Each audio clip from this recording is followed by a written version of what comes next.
So this is a quick little agenda for what we'll go through. There is a very short section where we'll talk about some of the community goals that are the reason for the Green Buildings Ordinance before we get into the real content, talking about the actual ordinance, the project requirements and the submittal requirements, and the timeline that project teams can expect going through reviews.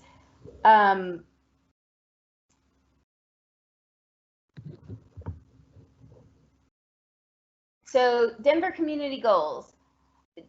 The Denver community has come to the city on many occasions and through the work with our climate office to talk about equity, response to climate change, and affordability. These are core components of the future success of our community.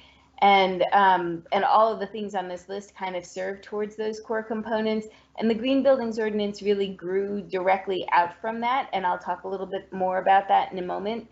But Denver's long-term viability is what we are working to support, and the Green Buildings Ordinance is part of us supporting that. We really can't get to a point of equity or affordability or long-term viability without also supporting sustainability. And so the Green Buildings Ordinance gets us started and working on that track. Part of the conversation is what makes Denver resilient and in the long term a community that can stand up to the different forces that are changing with our changing climate and with our changing environment. And all of this ties back to pieces and components that get addressed through the Green Buildings Ordinance. Part of the response that the city had to the concerns that were brought to us by the community was release of the 80 by 50 plan 2 years ago now, which is a commitment by the Denver community and the mayor and all of us at the city to work together to get greenhouse gas emissions 80% below 2005 levels by 2050. We have new buildings work that's ongoing to hit some milestones included in that plan, including getting all of our new buildings to zero net energy by 2035. There's also existing building work that's ongoing in the goal to address greenhouse gas emissions and buildings. So the energy work is very closely tied to some of what's included in the Green Buildings Ordinance. Raising the bar on the performance of all of our buildings is really important because we know that homes and buildings account for 63% of Denver's greenhouse gas emissions. We know that by 2050, 40% of the buildings that are standing will have been built between now and then. So that makes our new buildings work really important, but also our existing buildings work really important. So there are separate efforts that are ongoing that our Office of Climate Action, Sustainability, and Resiliency is leading to raise the bar on existing buildings. Both existing and new buildings are addressed in the Green Buildings Ordinance, and so obviously today we're focusing on the existing buildings. And then there are also efforts being made to make our grid clean. So yes, there is reason for us to do everything that we're doing because we will ultimately have a clean grid to back it up and support it. So with all that said, that's just kind of a little foundation. The Green Buildings Ordinance is one piece in a much bigger puzzle that is responding to the needs that the community has brought to the city. So speaking to the essentials of the Green Buildings Ordinance, it's mandatory for projects that are 25,000 gross square feet or larger, new and existing buildings that are undergoing roof replacements or roof recovers trigger the Green Buildings Ordinance. The ordinance itself is a 20-page document, and the requirements that were written into it are intended to be achievable for every project. They're mainstream achievable. They should be achievable today. The ordinance was written through a collaborative process that included stakeholders from the community, the Denver Department of Public Health and Environment, and Community Planning and Development working together. It was initiated by the voters. It was brought to us as the Green Roof Initiative that was voted into existence in 2017 by the voters. And then the Green Buildings Ordinance was an effort by this collaborative stakeholder group with the city to make that Green Roof Initiative really fit Denver, because that initiative, which was led by a group of stakeholders from the community, was based off of a separate city. It was based on really very different environmental considerations, and the Green Buildings Ordinance was an opportunity to bring it into closer alignment with Denver's specific goals and limitations and opportunities. So we are implementing the Green Buildings Ordinance now, very actively enforcing it. There are 9 compliance options for existing buildings, so there are plenty of options to choose from, and there should always be something that fits every project comfortably. They focus on 4 separate aspects of or characteristics of the buildings: holistic sustainability, energy efficiency, provision of renewable energy, and provision of green space throughout Denver. I will talk more in detail about all of those. The underlying goal of the ordinance, the absolute fundamental goal, is to honor the vote, to honor what the community brought to the city and asked us to implement, asked us to do. It modestly exceeds code.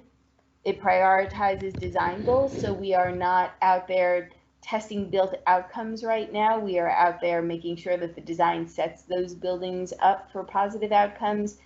And the ordinance addresses urban heat island effect, as well as rainwater management, green experiences, getting access to green space for everybody throughout the city, and greenhouse gas emissions. And it's a really fundamental message that underlies this ordinance. The goal is to support our Denver community's goals and the health and welfare of our citizens. And again, to honor the vote that brought it to us. So this slide kind of summarizes the essentials. Again, it's mandatory for buildings that are 25,000 gross square feet or larger, both new and existing. It addresses additions in campuses and new buildings in addition to existing. We're focusing on existing today, but those others are in there too. It's specific to Denver. It's been in place for about 1.5 years, close to 2 years actually. And it presents the opportunity for modest improvements over the base code that are very achievable by mainstream buildings right now, related to green space, energy efficiency, renewables, and broad sustainability. Probably the most important thing that I think often gets missed by project teams is the fact that there are 2 components to the ordinance. Both need to be addressed by every project. The first is the cool roof requirement, and the second is the additional green building options requirement. 2 separate categories. So compliance with cool roof requirements is separate and in addition to compliance with additional green building options requirements. So talking about the cool roof requirements first. These are mandatory except for a few exceptions, which we will talk about. They tie to the solar reflectance criteria of the roof covering material. Generally for low sloped roofs, that means that it's a white roof or a tan roof or a gray roof. For steep sloped roofs, there are more options, and the colors do get considerably darker because there are reflective speckles that get put into some of these products. So it's definitely worth doing the research to see what's out there and what meets the aesthetics of the project. If there are pavers that are put on top of that roof material, so a TPO system with a paving system on top of it, the pavers also need to meet criteria, and actually instead of that underlying material, the pavers are what matter. It's the exposed roof covering that matters. And then there are condensation criteria that are addressed in the ordinance that are super important on existing buildings. Introduction of a light colored roof raises the potential for condensation, and so we want to make sure that that gets addressed. There are a couple of different options for how that gets addressed, and we'll talk about those in a little bit, but really important components to those options are the air barrier, the vapor retarder, and on steep sloped roofs, ventilation requirements in compliance with the IBC. So all of those are things to pay attention to.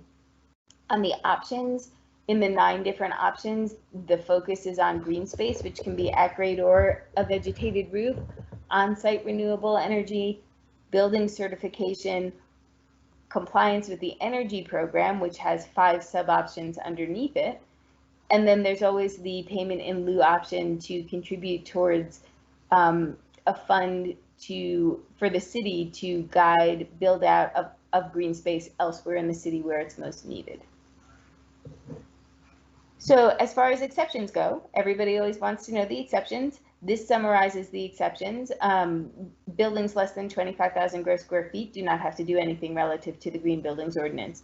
1 and 2 family residences subject to the residential code do not have to do anything. Groupings of 3 or more 3-story dwellings are exempt, so are temporary air-supported and greenhouse structures. And then there can be partial exemption from the cool roof section or the options section, and projects can be exempt from one part and not the other. For the cool roof, recovers, where a second layer of roof covering is placed on top of an existing roof covering without that existing roof covering being removed, may be exempt from the cool roof requirements if a condensation analysis performed by a registered roofing consultant shows that the recover with a light colored material would introduce condensation concerns into the existing assembly. So that's a big maybe, and it has to be shown. Character defining roofs, which are confirmed to be character defining by our little review panel within the city, are exempt from cool roof requirements. Areas of roof that are permanently covered or shaded and just would not result in any solar gain are exempt. Ballasted roofs are exempt regardless of the color of the ballast. And then up to 10% of the roof that's visible from the street can also be exempted. From options compliance, roof recovers are entirely exempt from the options requirements. So those requirements only apply when the full roof is replaced. 5-story residential buildings or residential buildings that are 62.5 feet or lower are also exempt from all of the options requirements. Roofs that are being replaced in a wind or fire emergency are exempt. There was a hail exemption that was applied on a very limited basis during the first year. That is no longer applicable because we are past that first year, so hail is no longer a consideration. And then existing vegetated roofs are also exempt. There are, on our website, policies, forms, guides, the ordinance, the rules and regulations. So a lot of documents, a lot of stuff to go through. The rules and regulations themselves are 50 pages long, and there's definitely legal verbiage in there. There's a lot of talk about how we enforce, how we collaborate with the Office of Climate Action, Sustainability, and Resiliency on enforcement after the installation.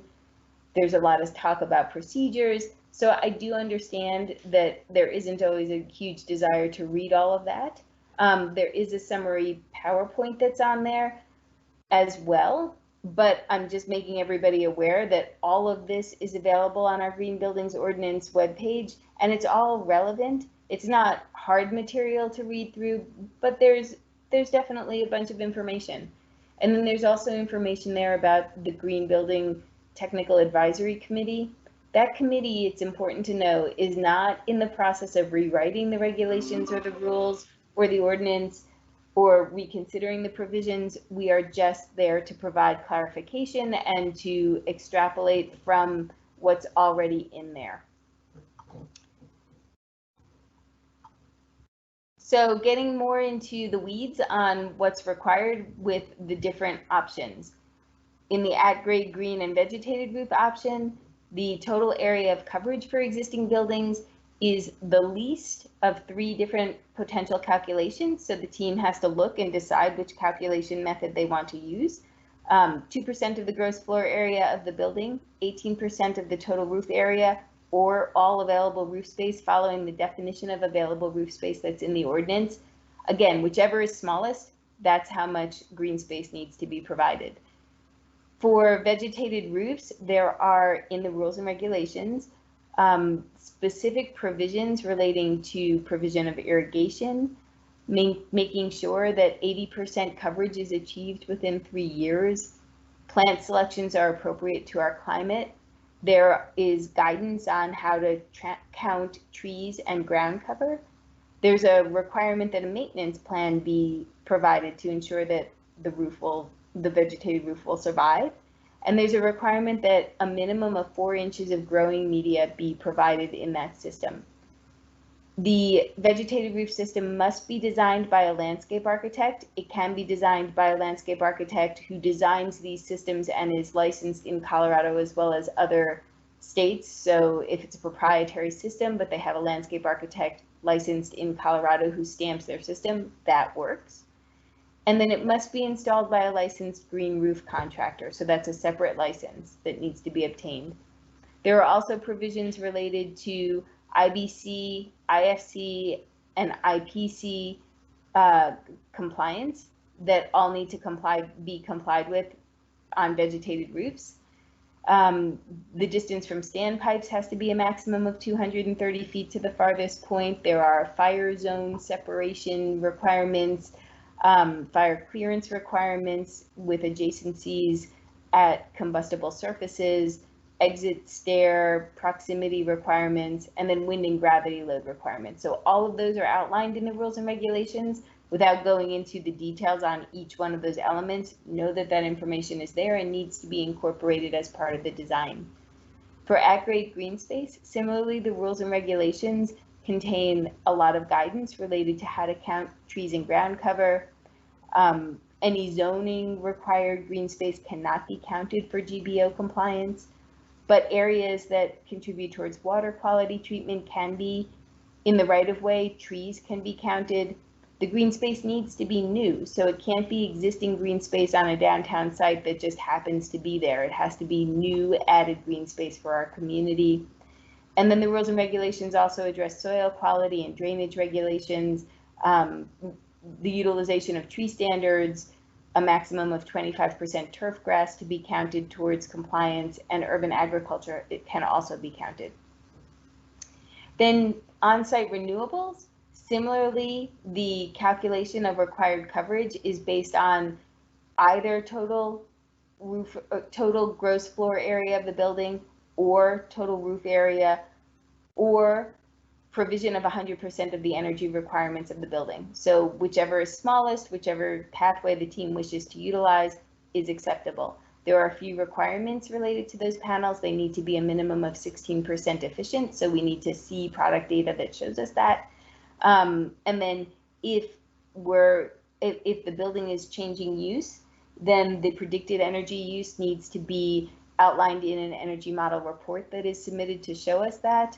And then other renewables are also acceptable. We just haven't seen anything other than PVs come through. And then there are required clearances that are outlined in the rules and regulations for on-site renewables as well. For off-site renewables, either 100% of the energy needs of the building can be met utilizing the off-site renewables, or for buildings between 25,000 square feet and 50,000 square feet, then 10% of the energy requirement of the building needs to be met, along with a 5% reduction in the energy use in the building. And then for buildings that are larger than 50,000 square feet, there needs to be provision of off-site renewable energy to cover 15% of the energy requirements of the building, and there needs to be a decreased energy use in the building of 7.5%. So again, we would need to see an energy model if there's a change of use and we're predicting the energy use for the new use. Contracts for off-site renewables need to be signed for a minimum of 5 years and maintained for the life of the building. If it's a new building, for an existing building, for 20 years. So I should have taken that new building piece off of this slide. I highlighted that available programs are limited, but they are available. So we are working with Xcel to understand who the off-site providers are and to connect customers who wish to go this path with those providers. So if this is chosen, then we can get you in contact with somebody who can provide this off-site. It's just that it's not the easiest thing to come by. And then obviously any building that is zero net energy would comply with that requirement as well. For building certification, it's pretty straightforward for existing buildings. If there's an existing LEED Silver, Enterprise Green Communities, National Green Building Standard Silver, or Green Globe's 3 Globes certification or better on the building, then it complies. And then we are willing to consider other certifications as well that would go through the Technical Advisory Committee for judgment. For reduced energy consumption, for existing buildings, depending on the size of the building, there's a 10% decrease required for buildings less than 50,000 square feet and 15% for those larger. That would be shown through our benchmarking program, which is in place today. So projects that are succeeding the best, project teams that are having the easiest time, consider all of the options early, engage the owner because the owner is impacted by this and needs to be part of the decision. Those teams understand what's in the rules and regulations and the ordinance itself, and they're communicating within the team so that everybody within the team who's working on the project knows what their responsibilities are, because the roofer only does the roof. You know, there are other team members who come in to do PVs very often, or green space or whatever it is. And then communicates with us. My contact information is on the Green Buildings Ordinance webpage, and I am available to answer questions about things. But really gaining familiarity with the ordinance is the path to success. And so on our GBO page, there are buttons to download the ordinance, the rules and regulations, the slide deck that has the summary of project requirements as well as submittal requirements, and also all of the green building declaration forms and a bunch of other resources. So getting to the nitty-gritty on submittals, there are requirements related to the cool roof requirements, as well as requirements related to each of the additional green buildings options.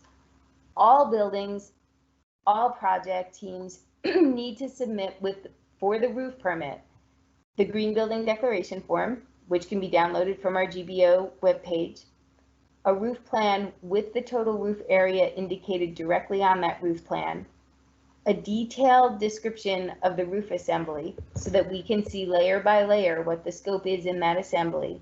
And then if an exemption is being claimed, substantiation for why, not just a check on the box, but something that shows us exactly how this project is complying with the requirements. Then related to the cool roof, we need to see manufacturer's product data with the solar reflectance value identified on it for whatever the roof covering product is or whatever the pavers on top of that roof covering might be. If there are multiple colors in that product data, we need it circled so that we know which color is being provided on the project, because oftentimes some of the colors do comply and some do not.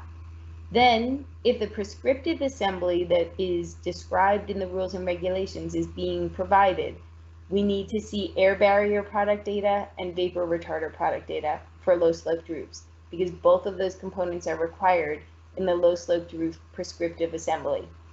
If the steep sloped prescriptive assembly is being pursued, then we need to see roof ventilation detailing that shows compliance with IBC Chapter 12 requirements. And then for the condensation considerations, if there's a desire not to use the prescriptive assembly, that's okay. But then we will need to see a dew point analysis completed by a registered roofing consultant or other professional, an architect or an engineer. Or we need a note that states that the existing roof is a cool roof and it's being replaced with a new cool roof. So there's not a condensation problem with the existing assembly. There would not be expected to be a condensation problem with the new one. Again, if there are any partial exemptions being claimed, we need substantiation because we need to see that the project is going to comply. For green space, this slide has the longest list of requirements. There are quite a few things that we need to see when on-site green space is provided. It's not just that there is an area that happens to be green or that gets anything planted on it. So we will need to check for all of the requirements that are outlined in the rules and regulations. I'm not going to go through every single bullet here. This is in the slide deck that is posted to our website, but there are a few things that have to happen before the roof permit can be issued. One is that if there's a site development plan on file for the project, that will need to be updated, not just the permit submittal, but the same information that's in the permit submittal will need to be provided as a minor modification for the site development plan. So that's important. There are a few notes about maintaining the at-grade green space and a statement that the landscape architect is confirming that the design complies with GBO requirements. These need to be included on those drawings, and we need to see calculations that show how the area of space was arrived at. So that needs to be detailed on the plan. We need to be able to see it. And then we need to be able to check for all of the different clearances associated with vegetated roofs. We need to see the roof system details and system specifications so that we can confirm that it's meeting all of the requirements of the ordinance. And then There are requirements related to irrigation and backflow prevention and potentially fire protection, depending on proximity of the vegetated roof to any vertical elements on the rooftop. So we may need to see fire protection system drawings, or plumbing plans we would need to see, and we need to see irrigation system drawings. There may be a zoning impact, so we may need to see a zoning submittal as well. So there are quite a few things to see with the green space option. On-site solar, similar but a little bit less. We would still need a similar modification to the site development plan that would show the area of coverage on the roof of PVs, or on the site of PVs that needs to be maintained. And then in the construction documents, we will need to see the detailed calculations of the area of coverage being provided. On a dimension plan, we'll need to see all of the clearances to ensure that they are in compliance with the required clearances. We'll need to see the panel product data so that we can confirm the efficiency and the characteristics. And we may need to see fire protection system drawings. We certainly need to see a separate PV submittal to get that system installed. And there may be a zoning implication depending on where on the site and on the building those PVs fall. All photovoltaic systems on existing roofs need to be installed within 12 months of completion of the roof work. So within 12 months of the final roof inspection. That's the time frame. For building certification, for the roof permit, this is much simpler. We simply need to see verification that certification exists for the project. Then for the energy program, this is the quickest one. For the roof permit, all that needs to be done for the energy program is a box needs to be checked on the green building declaration form stating that the owner wishes to enroll in the program. Then within 5 years, and annually for 20 years, or until the next roof replacement occurs, there needs to be verification that whatever path is chosen under the energy program is either maintained or replaced with one of the other paths. So there are 5 choices. If, for example, on this one, the project has an energy score of 85 or better, as long as that score is maintained, then the project maintains compliance with requirements of the energy program. And that score only has to be achieved within 5 years of completion of the roof replacement. If an Energy Star score of 85 can't be maintained, it's okay to change direction. And so there are 4 other options. The project can, in the future, achieve certification. So that would be acceptable. Again, when the roof permit is issued under the energy program, just the box has to be checked, and then within 5 years, certification can be achieved. Or within 5 years, on-site solar can be provided and then maintained in place. Or within 5 years, off-site solar can be purchased for the building. And the contract requirements are similar to what I described previously. They would need to be maintained for 5 years. And then finally, under the energy program, there's the option to go with energy use reduction. So through the benchmarking program, we would need to see a 10 to 15% reduction, depending on the building size, through our benchmarking program. And then that would also qualify the project as complying with energy program requirements. If the project team chooses to complete energy efficiency improvements within 5 years, but hasn't yet shown that the 10 to 15% savings is achieved, that is okay too, as long as we see proof of the improvements that have been completed and the projected savings. And then we would need to see within 2 years that those savings are actually achieved. And then finally, there's the option to pay into the Green Building Fund. That quantity of the sum of money due into the Green Building Fund would be $50 per square foot times the number of square feet of green space required for the building. And payment would be due at the time that the roof permit is pulled. So that would be required for the roof permit to be pulled. So now, as far as review timelines and process go, first, I think it's just important to say, yes, we are enforcing. We're enforcing at the plan review stage. We're enforcing through inspections. And then after occupancy for any items that need to be followed up on after the final roof inspection. The Office of Climate Action, Sustainability, and Resiliency is following up on those as well. Our review timeline, typically when a project is submitted for Green Buildings Ordinance review, there's about a 2-day time frame, but it can sometimes take up to about a week for intake. Then we are assigned 10 business days for the first review and comments to be returned to the project team. If the project team needs to resubmit, then there's a time period, however long it takes for the project team to put the resubmittal together, that is defined by the project team. And then the resubmittal process triggers a new intake period, which is generally about 2 days, and then a 5-day business day turnaround.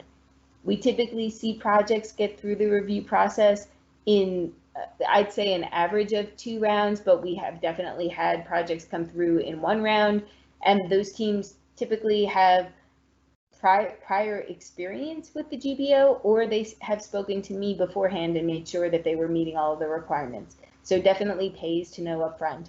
We've also had teams that had to go more than 2 cycles, but 2 cycles is pretty typical. Last thing I want to mention, separate but related, but a topic that everybody cares, or that many project teams care about, is the IECC currently requires an upgrade to the insulation value at the roof level. We do not check this through the GBO process, but we often see it when we look at the roof assembly. And sometimes teams have trouble meeting those new IECC requirements because of existing door sills or window sills leading out onto roof surfaces that make it difficult to add the extra insulation without interfering with those existing sills. We do have, in the new Denver amendments to the 2018 code, an exception for projects that have existing sills that allows those projects not to increase the insulation in a way that would interfere with the sills. So if there is a problem with meeting those insulation requirements because of existing sills, know that that exception exists in the 2019 Denver Building Code amendments and can be utilized for projects submitting under the 2018 codes. For projects submitting under the 2015 codes, we can provide assistance with an administrative modification to utilize the same intent. So we don't want to impose ridiculous costs on projects because of existing building features that would make this difficult to comply with. So with that, that is everything that I brought to go through today. This is my contact information, and we welcome comments, thoughts, questions, communication. We want to help. Thank you, Christy. I've got one question here. They want to know if you are the best contact for companies that want to do the off-site energy option. So definitely you can go through me. I would introduce you to my associate Amber Wood, who leads the energy program and would be the best person to put you in direct contact. But it's entirely fine to contact me, and then I would introduce you to her.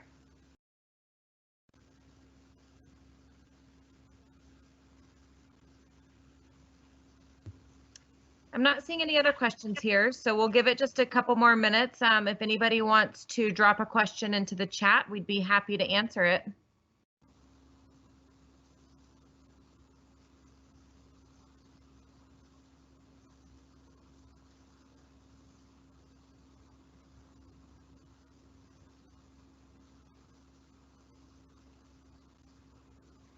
We have had a few questions about whether or not this presentation will be available and the slides will be available. And yes, the presentation and the slides will be available online on the Green Building Ordinance webpage after this presentation ends.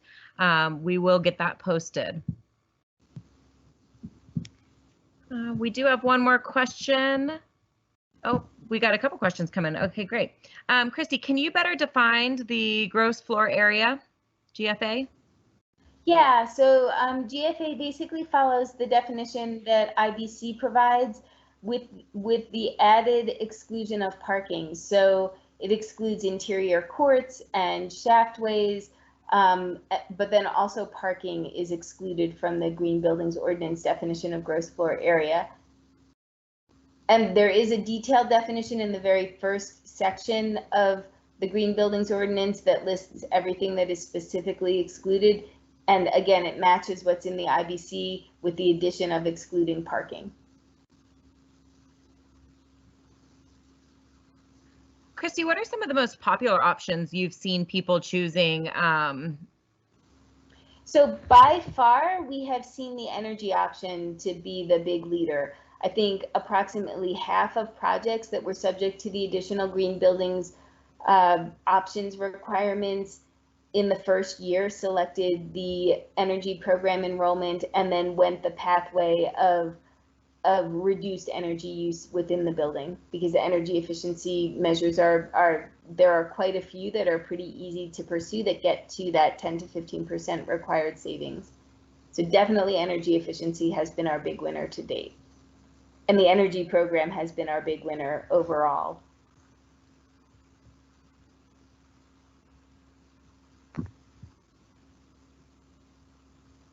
Doesn't look like we have any more questions, so I think we will go ahead and wrap up.